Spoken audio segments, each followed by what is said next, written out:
आज अपन ऋण पत्रों के निर्गमन की आगे वाली प्रविष्टियाँ का अध्ययन करेंगे। और कल अपन ने पढ़ा था ऋण पत्रों के निर्गमन कैसे हो सकता है, सममूल्य पे होगा या प्रीमियम पे होगा या डिस्काउंट पे होगा। ऋण पत्रों को कैश में इशू किया जा सकता है, नकद के अलावा भी इशू किया जा सकता है, समर्थक ऋणाधार के रूप में भी इशू किया जा सकता है।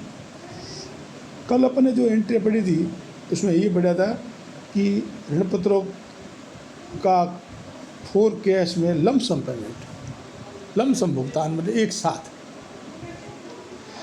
साथ भुगतान में राशि प्राप्त होने पर बैंक अकाउंट या to debenture application and allotment.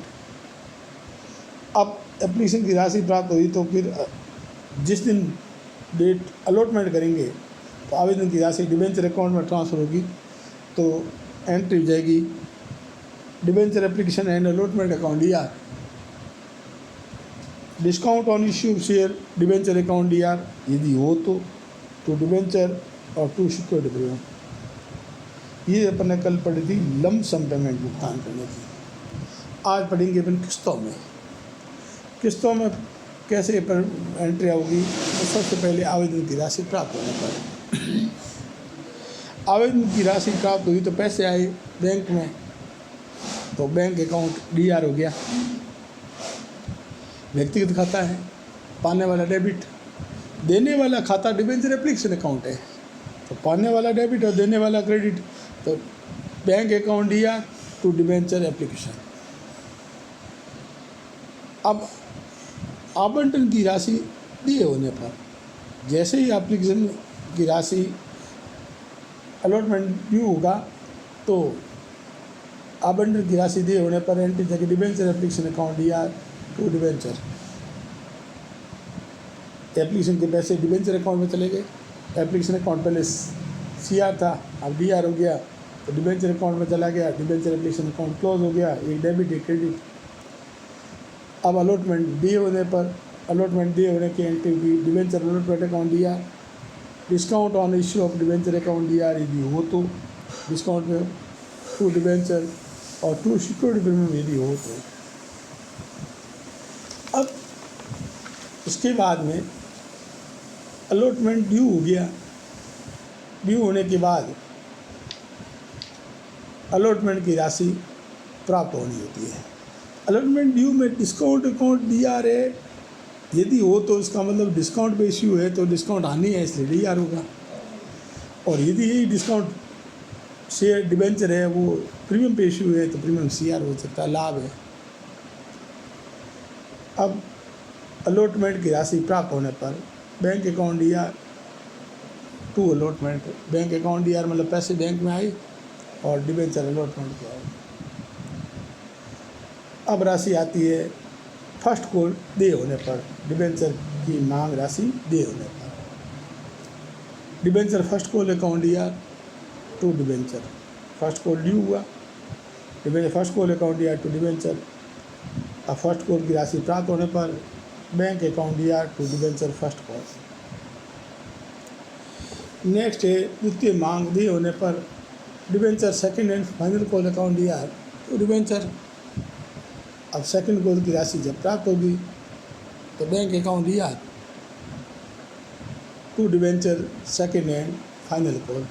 अब सेकंड कॉल के मान लो बाद थर्ड कॉल भी हो जाए किस्तों में है तो एंट्री हो जाएगी debenture third and final call account या टू डिबेंचर। अब वापस जब मिलता है तो पैसे प्राप्त हो जाएंगे तो बैंक अकाउंट या to debenture third and final call. अब डिबेंचर की इशू करने के बाद फॉरफिटेड होता नहीं है, डिबेंचर का फॉरफिटेड तो नहीं होगा। डिबेंचर पर हर वर्ष ब्याज दिया जाता है, अंशों पर लाभांश दिया जाता है, उसी तरह डिबेंचर पर ब्याज दिया जाता है। अब डिबेंचर पर ब्याज कंपनी के लिए एक खर्चा है और समस्त खर्चे डेबिट होते हैं। तो डिबेंचर का इंटरेस्ट कंपनी के लिए खर्चा है, चुकाते हैं, तो डिबेंचर इंटरेस्ट अकाउंट दिया।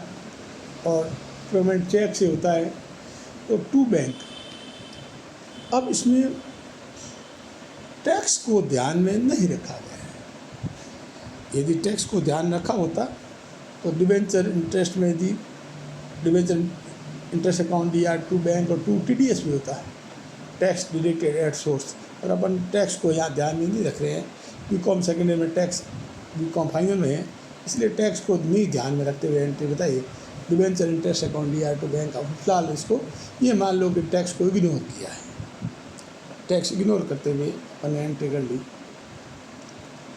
अब डिबेंचर इंटरेस्ट अकाउंट दिया टू बैंक, ये तो चुका दिया, चुकाने के बाद में डिबेंचर का ब्याज वार्षिक भी हो सकता है, हाफ ईयरली भी हो सकता है, क्वार्टरली भी हो जाए।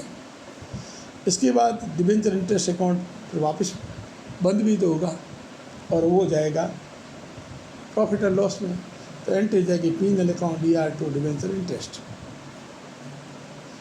P&L अकाउंट दिया टू डिबेंचर इंटरेस्ट। अब P&L के 2 में चला जाएगा और ये खाता क्लोज हो जाएगा।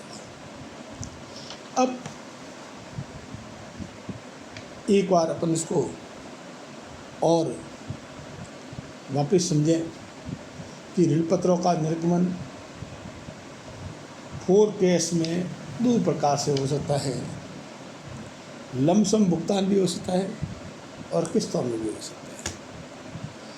लमसम भुगतान होगा तो पैसा आएगा, कल अपन ने एंट्री पड़ी बैंक अकाउंट दिया to debenture application and allotment, मतलब उसमें लमसम पेमेंट आ गया।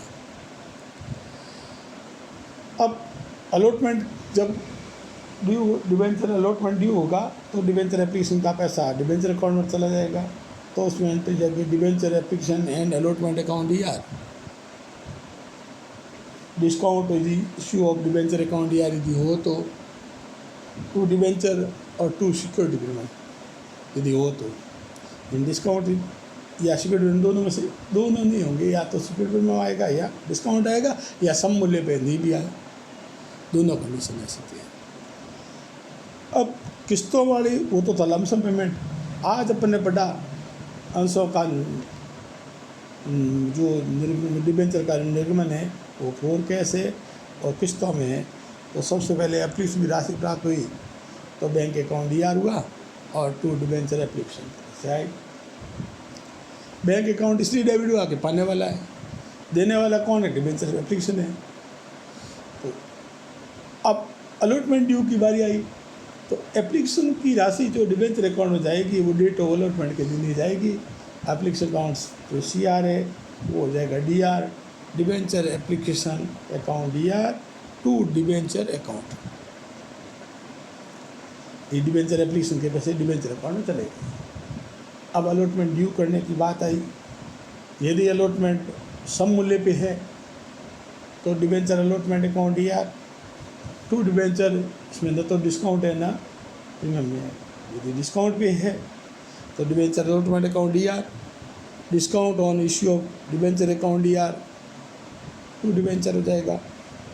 यदि अलॉटमेंट के साथ प्रीमियम भी है तो debenture allotment account DR to debenture और टू सिक्योरिटी प्रीमियम।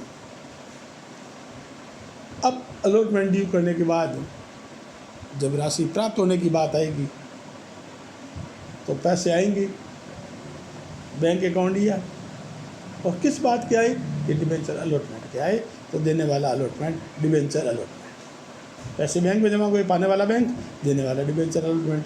दोनों खाते व्यक्तिगत खाते हैं, बैंक अकाउंट भी व्यक्तिगत पर्सनल अकाउंट है और डिबेंचर अकाउंट भी पर्सनल अकाउंट है, दोनों व्यक्तिगत खाते हैं। और व्यक्तिगत खाते का नियम होता है पाने वाला डेबिट, देने वाला credit, debit the receiver, credit the giver. Bank पाने वाला हुआ, देने वाला लोग। अब बैंक कंपनी को फिर आवश्यकता पड़ी पैसों की, एप्लीकेशन के पैसे मांग लिए, फिर अलॉटमेंट मांग लिया, फिर उसको लगा कि फिर पैसों की जरूरत है तो वो अगली किस्त मांग सकता है, मांगेगा, उसका नाम फर्स्ट कॉल होगा। फर्स्ट कॉल हुई तो डिबेंचर फर्स्ट कॉल अकाउंट दिया टू डिबेंचर, माना कि इसमें डिस्काउंट वगैरह कुछ नहीं है, वो सब अलॉटमेंट में हो गया।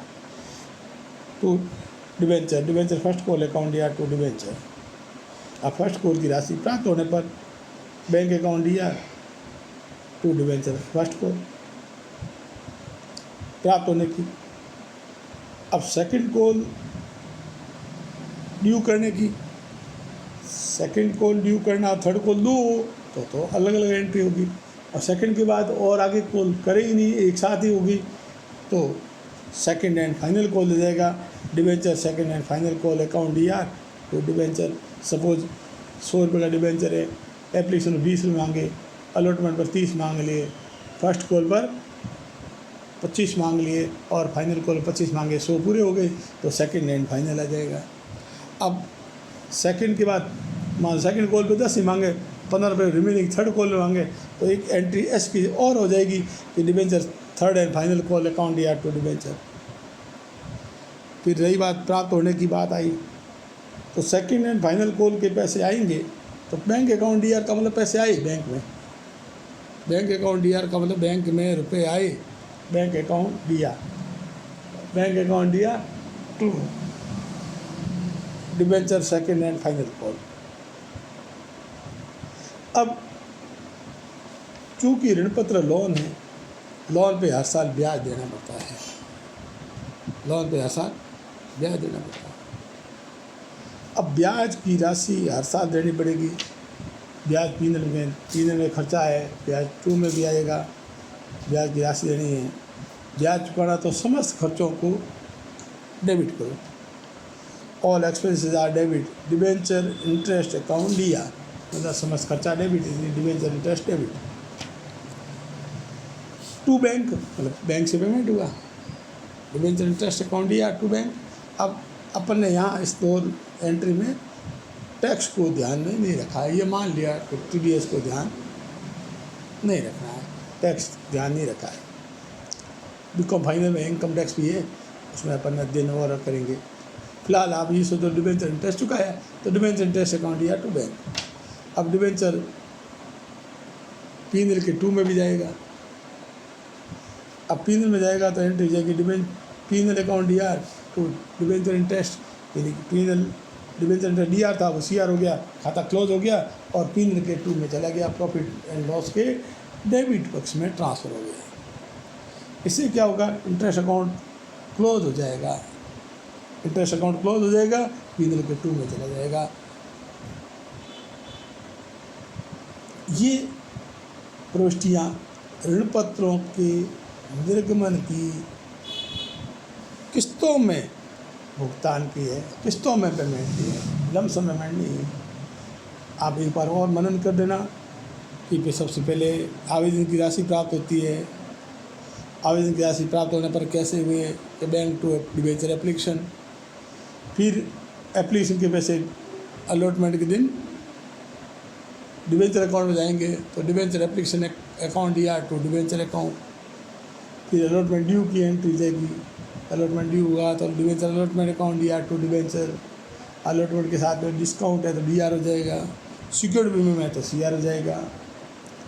फिर अलॉटमेंट प्राप्त होगा तो प्राप्त करने की entry bank account DR to debenture allotment हो जाएगा।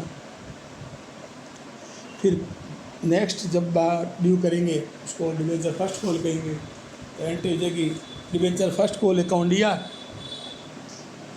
टू डिबेंचर, और फर्स्ट कॉल की राशि प्राप्त होने पर bank account DR to debenture first call. इसी प्रकार सेकंड कॉल की राशि प्राप्त होगी, सेकंड कॉल ड्यू होगी, माना कि सेकंड और फाइनल कॉल लास्ट यही कॉल है तो सेकंड एंड फाइनल कॉल हो जाएगी, तो debenture second and final call account DR to debenture due करने की है। अब जब उनको ड्यू करने के बाद जब रिसीव होगी तो bank account DR to debenture second and final call. अब डिबेंचर का ब्याज, चूँकि डिबेंचर लोन है तो लोन में ब्याज भी लगेगा, ब्याज चुकाने तो debenture interest account DR to bank.